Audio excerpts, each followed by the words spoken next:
Hey, back from the store. Where's your car? I'm just gonna go to Gateway. I'm gonna say yeah, I can borrow his thing.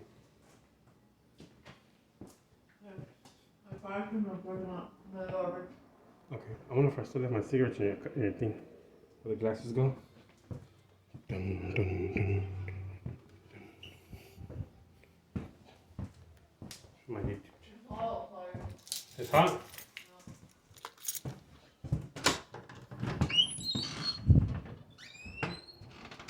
Alright. So what you guys just saw, I'll explain once I get in safety mode.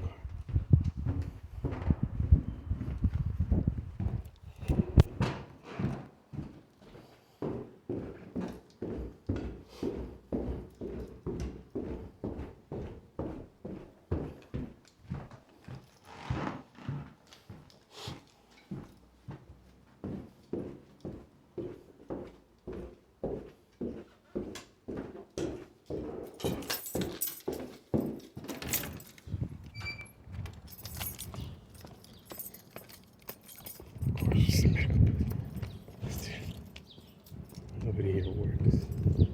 But everybody of course. That's how they make their money. I wish they gave me some of this shit. Alright, now that I'm in my car. So what has recently figured out, well, not figured out, but it took me a while. I had to gather enough evidence before I came to any kind of conclusion. But my baby mama, and that's one of her daughters. She has one more. Well, they sold out. How do I know? It started with me and my stepson. We downloaded these apps because he likes to do that ghost hunting thing. So we forgot to turn off this app, and it had a hear boost where it picks up every extra sound. And so he left his phone in his sister's room, and me and him were in the kitchen. We came outside to the trashes, do the normal things we do, and he brought it back outside. Said, "Hey, let's see what I captured." And he didn't capture anything, just his sisters talking. They were like, "Oh, where did they go?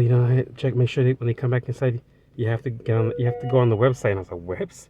He didn't understand it. He was like, "What are you talking about?" And I said, "Wait, let's finish." It was about 17 minutes of them explaining the process of what they do and how they do it. Right? And I was like, "What?" And I said, I heard that. And I couldn't say anything. So I think it was not too long ago. They were having a family movie night, and I was busy. How my dad was disabled, who lives about 45 minutes away from me. I came back. I was watching the movie with everybody. I was on my phone. Stepson starts bugging me again, like, "Hey, let's do that thing again." I said, "All right, I'll do ghost hunting." I left the app on, and I fell asleep. When I woke up, I was in the shower, and the phone was on. It ended up recording a good 30 minutes of conversation. And as soon as I went in the restroom, I do what I normally do, shaved, any personal stuff, you don't even have to know details about. But the recording picked up the younger sister describing to the mom what I was doing. Everything. And I was like, what in the actual? I thought I was crazy. I went outside, put some headphones on, I listened to it again. Then I said, what? If that's true, whatever, I don't care. But we have this young girl, she's able to see. Now, I'm not sure how detailed of this camera, or it's what I believe is infrared. They just see your body here, your body signature. All the way up until I came out and I went in. After I got done, I saw my son. He was asleep on the bed. He's only 4 months. And I changed his diaper. And then I heard the mom say, go. He's in the room changing the diaper. And then my sister comes in. He's like, "Hey, what are you doing?" I said, "Changing the diaper." I was like, "What do you want?" He's like, "Nothing." And he went back. And as he went back, his mom's like, "What happened?" He's like, "Nothing, changing diapers." I told you to go. You go wait for him. And I was like, "No, this don't make no sense." So now, every night, I'm usually the last one up while my baby mom puts my son to sleep. So as I'm staying up at night, I start doing, okay, if this really happens. So every night at a certain time, I'll go in the restroom, I shave, I'll sit there, I'll watch a video on my phone.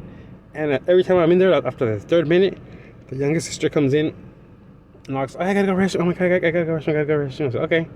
So I'll step out. Excuse me. I'll step out, and then when she's done, I go back in. Of course, she hasn't gone restroom.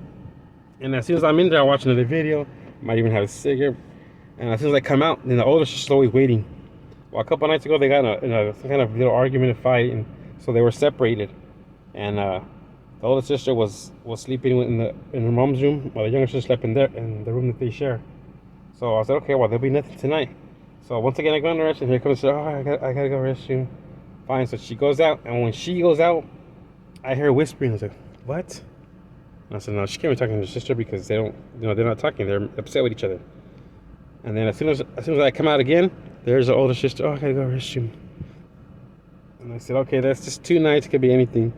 Well, I did that for a week, and they fell right into it.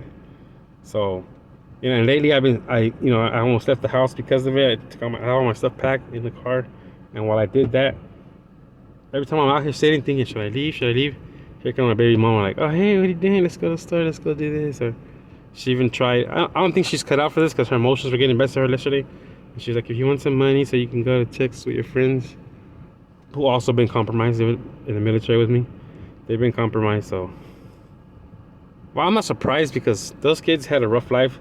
I mean, she just got them back after I forgot how many years of them being, taken away from her, with the situation with her and her youngest sons. Yeah, she got more than 2 baby daddies. Youngest son's dad. So the daughters were with their biological father, who mistreated them, abused them. They were always hungry, always starving. They went through a lot of stuff, and they finally came back, but they're ghetto, have no manners, cussing. They came over here, they were dirty, lice infected. One has fungus and had warts, you name it. And so she's been getting them situated, but they still every other word is a cuss word. They come over to your house, they try to take over, they have no manners. I mean, for girls who are 15 and 16, they have zero manners. They say a lot of stuff to you, they cuss at you, they do a lot of stuff that you'd be like, whoa, stuff that anybody who grew up with manners wouldn't take. So so I'm not surprised that they were there. I mean, they might come and ask their mom for something, and then 5 minutes later tell her to go fuck off or something. Excuse my language. So I'm not surprised that they saw that. But the baby's mama, that's something else. I mean, it gets me mad everything she says because I know when she's lying. Most people who are in a situation, you've already been, how do you say, brainwashed into pick up certain things. A lot of times they put stuff on your doorknob. Anywhere you touch, they put some stuff that you might touch, and you might start feeling. Keep track of that stuff. You might start feeling weird. Like they have all kinds of synthetic stuff that they use. Or anybody who smokes weed, your fucking supplier has already sold out. Anybody has already sold out. But so I'm not surprised at her. I just felt like, yeah, that's pretty gutsy from someone, a girl who had nothing, who I normally wouldn't have talked to, but because we were friends in high school, I said, I'll help her out a little bit. And it turned out to her moving to Stockton with me, and her leaving, and me also go to Texas. And she begged me to, that she wanted me to be with me. So I said, okay, I'll come over here for a bit. And a bit turned to been 3 years now, but I've been on to her since her mom got her to go with it, because all of a sudden she said she got some award from where she's working, and that she got $13,000 deposited in her account because of something they owed her. And I was like, bullshit. She sold out. What they always do, they give you a little chunk of money, and so they might pretend, but they're stuck at whispering. They'll talk really loud, so they're not really good at it. But I couldn't come to any conclusions until I had more evidence that I could convince myself. I can't show anybody. I could show anybody, yeah, but who are you gonna show? A lot of people who record these people, I mean, really, you're just recording for yourself in case something happens. But I mean, there's no one we can show. No one's gonna listen. No one's gonna look. Everybody's in their pocket.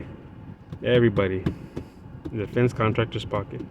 Before you even get started, understand that your family had already sold you out. That's where it comes from. And most people are just told, oh, we're just trying to keep him off drugs. Oh, we're just trying to do this. It's this program, the RICO program, whatever it's called. But it's defense contractors, who you belong to them. That's why you're not dead. That's why you're not doing life in jail for something they set you up on. Anybody else who comes and starts to talk to you about it is fake. Fake. It's all bullshit. It could be spiritual. I mean, hey, I don't know. But all I know is what I can prove and what I know. Because before some of my friends sold out, they gave me information that to this day has changed. I believe has changed my situation compared to anybody else's. But don't be scared. Don't. And anybody, and I know my first reaction was I was gonna, what the hell's wrong with this person? My ghetto side says, stomp these motherfuckers out. But I said, no. Every day you wake up, every day you're happy. You're winning, because you can kind of feel the days they're like pissed off. They usually either got chewed out or Even the days you try, I'm still not gonna lose myself. I'm still polite. I still have fun. I still laugh. The times I have so many things, other things going on that I forget. Like, oh yeah, I forgot about my entourage. Can't be outside too long. But none of these fucking people scare me. I'm a pretty big guy, so you have to be bigger than me. Even then, I don't care. What you gonna do? Kill me? Send me to heaven finally? Sheesh. Thanks. You'd be doing nothing, doing me a favor. But anyways, my house has been compromised, so it's no longer safe for me to live here, and I gotta figure out my next move. The only thing is my 4-month-old son. This lady has a reputation of being a child abuser, and she's. I don't even know what the hell I don't know what I was thinking. Maybe they MK Ultra me or something because. Damn, that's pretty stupid. And these little games they try to play, these dirty little kids. Whatever, I'll play along. Remember this stuff is a double-edged sword. So if you feel like, yeah, I'm gonna play along too and believe, right? Because according to everybody, nothing's happening. According to anybody you ask, any law enforcement, there's nothing happening. It's just you. You're tripping, right? All right, so you're tripping. So if you knock somebody out, it's not because you thought they were gangster, but because maybe you thought he was somebody else, or maybe it's a double-edged sword. If you can read between the lines, if you know what that means, it goes both ways. Because it's not happening. So what will give you a reason to act a certain way, right? None whatsoever, because it's not happening to you. It's all a delusion, a mass delusion. Every time you talk to anybody or family, like they look at you like you're crazy. It's not. You're not crazy. You intimidate them. So stop being scared. Don't spend all your time recording them, or fucking, wasting your whole life till you fall. Yeah, let them follow you. Who cares? I think of them as an entourage. I don't know about anybody else gets this, but I'm on the freeway. Every time I look at my rearview mirror, they always do a line where they hold back traffic. And on the first car, and there's like 4 cars behind me blocking all lanes. Up ahead of me, there'll be 4 cars doing the same thing. It's pretty funny because I'll laugh. Sometimes I'll mess it up and get out right before they can do that. Other times it's like, wow, look at my entourage. I must be a king or something. Blocking traffic for me, huh? You fucking pussies. Cowards, man. The people might say shit about you or anybody else, but these are cowards. Anybody who has the resources they have, they can pretty much do whatever they want, technically, right? Who's gonna believe us? They could just erase us and we wouldn't be nothing but just, if that was the point, but that's not the point, or else we'd all be gone. We'd all be gone.